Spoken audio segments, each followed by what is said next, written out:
Жақында Маврики Совет Безопасностьтан өзіңіз айттыңыз, коррупция менен күрөшөм деп.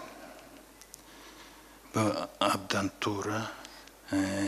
Ошондон кийин мына улам бир жерден коррупциялык иштердин баардын биринин артынан бири чыгып атат.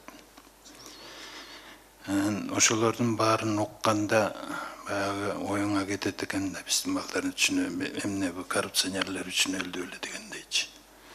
Şu балдардын өлүмүнөн кийин мамлекетибиз өркүндөп бир дүркүрөп экономика көтөрүлүп кетсе деген эле тилек. Буюрса, мен буну аягына чыгарып берем. Таза, тура методо бардыгын чыгат. Жашыруу деген болбойт. Азыр кеттүү процесс ушул аягына чыгат. Мен эссе карабайм.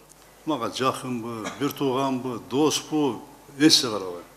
Бардыгы бирдей мына жооп берет.